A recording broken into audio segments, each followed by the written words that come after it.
On va enchaîner avec une nouvelle présentation, toujours sur cette question de la modélisation des prélèvements et des ressources disponibles pour l'eau, avec François Moll, qui est directeur de recherche IRD, qui travaille sur la gouvernance de l'eau et les politiques publiques, qui travaille et qui traite forcément beaucoup de données et qui va justement partager avec nous quelques réflexions sur les modalités de quantification des ressources et des prélèvements d'eau, avec un regard un peu critique, parce que c'est bon pour vous, François? Ouais. C'est bon. C'est bon. Allez-y. Il faut utiliser les flaques. Avec vous, donc on va se poser la question, donc je le disais, de l'exercice de quantification. Qui dit quantification dit données. Quelle est la qualité de ces données? Très bien, bonjour à tous. Oui, donc ma présentation portera sur les difficultés inhérentes à la quantification d'une ressource donc notoirement capricieuse et fluctuante qui est l'eau. C'est une réflexion très exploratoire. Je ne doute pas que dans la salle, il y ait des gens avec des compétences pour me corriger ou compléter ce que je vais dire. Voilà, donc je vais me concentrer sur deux catégories qui semblent a priori bien identifiées, voire bien quantifiées, qui sont la ressource et les prélèvements. Alors en guise d'introduction, je voulais rappeler l'usage intensif qui est fait de ces statistiques au niveau national, en particulier à travers l'usage de la base de données Aquastat de la FAO, les statistiques qui permettent de faire des indicateurs, des courbes d'évolution, des comparaisons entre les pays. Alors évidemment, une base tellement utile que du coup peu de gens s'intéressent à savoir d'où viennent ces données et quelle est leur fiabilité. On regarde par exemple la France ici, on voit que, vous voyez, sur une trentaine d'années, donc effectivement les prélèvements baissent, mais que la ressource, elle, semble constante, alors qu'on a eu 1,5 degré de température et donc d'évapotranspiration en plus.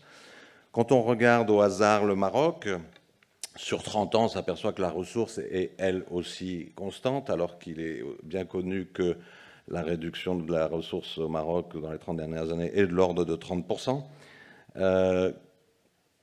Peu importe, la machine mouline les données qu'on lui donne et produit par exemple des indicateurs fascinants, comme par exemple ici, on apprend qu'en Afghanistan, l'efficacité de l'utilisation de l'eau dans le secteur des services en dollars par mètre cube est donnée avec 2 décimales après la virgule. Voilà. Donc, en guise d'introduction, évidemment, sur les usages en société de ces statistiques.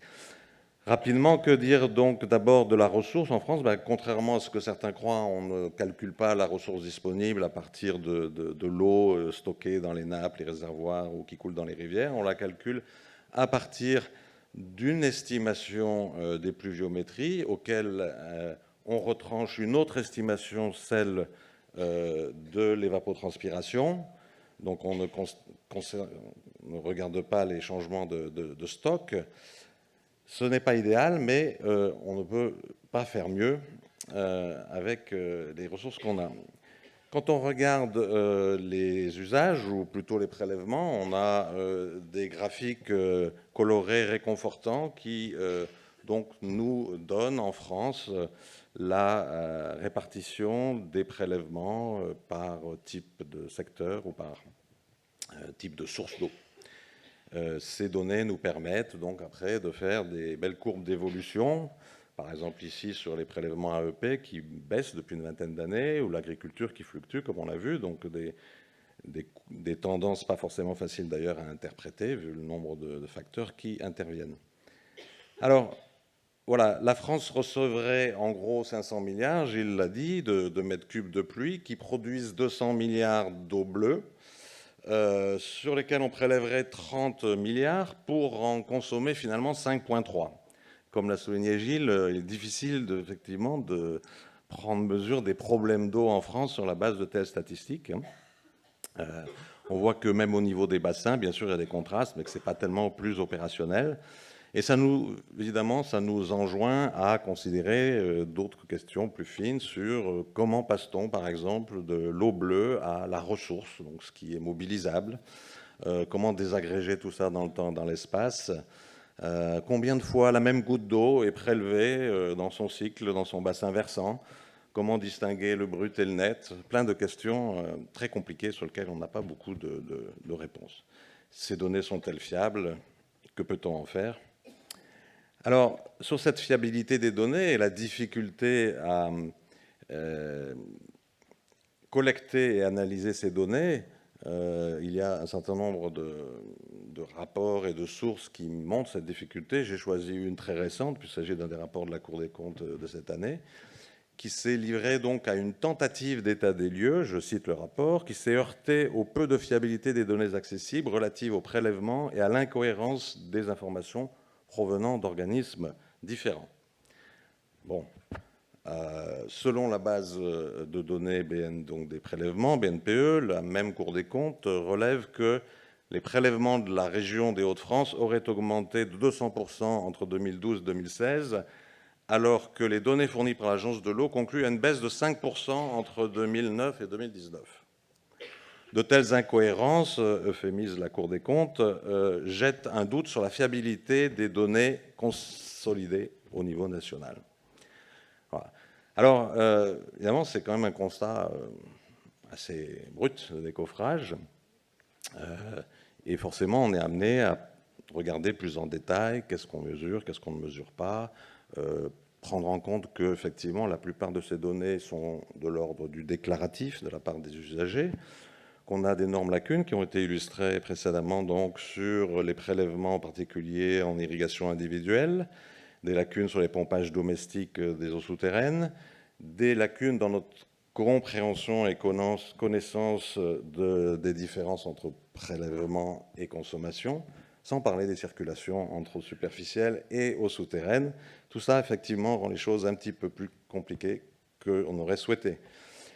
Si on regarde les prélèvements AEP, par exemple, on voit que les prélèvements de moins de 10 000 m3 ne sont pas déclarés en agence. Si on regarde l'irrigation, dans la Dour-Garonne, par exemple, la moitié des 20 000 irrigants ne font pas de déclaration. Si on regarde en jaune comment on passe du prélèvement à la consommation, on s'aperçoit que, comme ça a été aussi dit par Gilles, on fait des petites règles de 3, faute de mieux, je dirais, et que donc, par exemple, d'une manière très d'ailleurs étonnante sur l'AEP, on considère que la consommation correspond aux fuites des réseaux. Voilà, donc on fait évidemment des simplifications pour essayer de ressortir les données que j'ai un petit peu montrées. Je précise que AEP, c'est alimentation en eau potable. Donc, alimentation en eau potable. Autre exemple de difficulté, par exemple ici, la contradiction entre des recensements agricoles qui, entre 2010 et 2020, font état d'une augmentation de la SAU irrigable, de la superficie irrigable, de 23%, alors que dans le même temps, la BNPE nous dit que les prélèvements de l'irrigation auraient plus que doublé. Donc des choses un petit peu difficiles à réconcilier. Une partie, évidemment, de la réponse à cette question a été illustrée là, pour le canal de Provence, et notre collègue Sébastien donc, a produit ce graphique sur 40 000 hectares de la CACG qui montre qu'effectivement les prélèvements varient, ça on le savait, chaque année en fonction des calendriers culturaux, des types de cultures, de la météo, et que donc ce prélèvement peut varier du simple au double d'une année à l'autre. Voilà. Autre exemple, il y a eu cette année, au cours de l'année, pas mal de débats, de controverses sur la consommation des centrales nucléaires. Alors, on ne rentre pas dans le détail, mais donc pendant longtemps, on disait que les centrales électriques, nucléaires, justement, c'est là où c'est pas toujours très clair, mais que donc étaient de l'ordre de 23% des consommations. Mais bon, il y a eu un rapport qui disait que c'était plutôt 31. Le même ministère a rétropédalé en disant que ça serait plutôt entre 5 et 12. Donc, voilà, sur quelque chose qui n'est pas le plus difficile à quantifier, on s'aperçoit qu'il y a des grosses divergences. Mais parle-t-on des centrales thermiques et ou seulement nucléaires? Parle-t-on de celles qui sont en bord de mer? On les compte ou pas? Celles qui sont à l'arrêt, il y en avait la moitié presque cette année. Calcule-t-on des mètres cubes ou des pourcentages de consommation nationale? Bref, évidemment, pas mal de nuances qui changent la manière de présenter les données et qui ont montré cette année, pendant la controverse, qu'elles pouvaient effectivement être utilisées de manière fallacieuse dans un sens autant que dans l'autre. Deuxième aspect de cette gestion des données, l'aspect logistique. La même Cour des comptes a constaté que les DDT avaient bien du mal à maintenir, renseigner les bases de données sur les demandes de prélèvement. Elle a constaté que les informations transmises au CISPA, qui est la base sur les services d'eau potable, que les gestionnaires de ces services reconnaissaient qu'ils transmettaient des informations évaluées de manière insuffisamment rigoureuse, je cite. Donc, on s'aperçoit que l'aspect logistique de ces bases de données est extrêmement compliqué, surtout si, dans le même temps, on s'acharne à réduire la capacité de ces administrations. Ensuite, il y a effectivement, quand on se penche sur ces données, depuis quand on les réunit, comment, bon, là je ne vais pas rentrer dans le détail, mais pour ceux que ça intéresse, c'est vraiment possible d'identifier sur les 30 dernières années qu'il y a eu des étapes compliquées et qu'on a toujours un énorme problème avec 15 bases de données, souvent pas très compatibles entre elles. Alors, je voudrais terminer avec une dimension un peu plus, disons, subtile de cette question de données, sur un peu les dimensions cognitives de la production de connaissances. Donc, la production du chiffre et de la foi qu'on lui prête, la rationalité supposée des bilans, des courbes, c'est aussi le produit d'une idéologie du contrôle qui fait partie de la culture de l'ingénieur et qui, en retour, contribue aussi à la reproduire. Il semble que donc les difficultés associées à la quantification de l'eau disparaissent devant l'ambition de la simplifier et de la contrôler. Je vous donne 3 petits exemples. Le premier, c'est les études de volume prélevable qui ont été lancées à partir de 2008 et qui consistaient à déterminer dans tous les bassins en déficit quantitatif les volumes prélevables. Alors on avait d'une manière très optimiste et donc finalement révélatrice pensé qu'en 5 ans, tout ça, ça serait réglé. On aurait calculé la ressource, combien il faut pour les milieux, combien il reste, et que tout le monde, après, on réviserait les prélèvements et que tout rentrerait dans l'ordre. Évidemment, c'est pas comme ça forcément que ça s'est passé. On s'est aperçu que ces études de EVP, c'était très compliqué, que les bureaux d'études, tout complétant qu'ils soient, devaient faire des hypothèses héroïques pour arriver à leur fin, et que donc la quantification mise à l'épreuve des EVP, de la gestion quantitative, montrait que c'était très compliqué. Un deuxième exemple, peut-être, c'est l'exigence qui est faite, notamment aux EPTB, d'un reportage annuel faisant figurer de manière quantitative les économies d'eau et l'état de la ressource. Alors, tout fluctue, les mesures sont peu nombreuses, imprécises, les changements induits sont bien inférieurs en fait au bruit et aux fluctuations.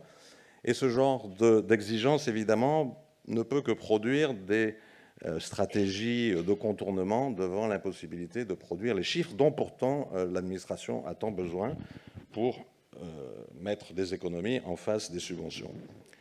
Et puis, troisième exemple, peut-être, de cette idéologie, c'est l'adhérence cognitive à une vision tuyau, une vision réseau, dans lequel, en fait, toute perte, tout ce qui n'est pas directement productif est une perte du réseau, et une vision qu'on voit confrontée dans un certain nombre de territoires, tout le monde a en tête l'ACRO ou les PO, dans lequel la circulation de l'eau demande une vision écosystémique multi-échelle de cette circulation plus compliquée.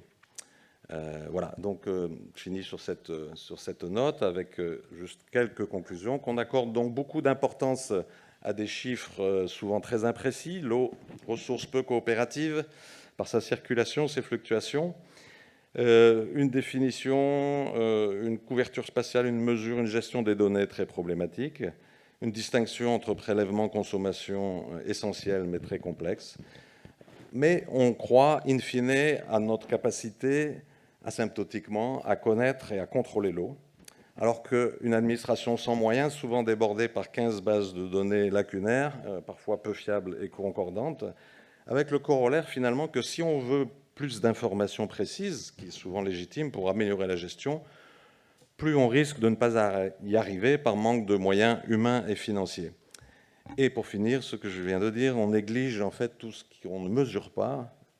Tout ce qu'on ne mesure pas ne compte pas. C'est l'idéologie du contrôle, du tuyau, du comptage peut nous mener, dans certains cas, à trouver ses limites en réduisant ce qui compte à ce qu'on compte, aux dépens d'une vision écosystémique plus large. Merci beaucoup.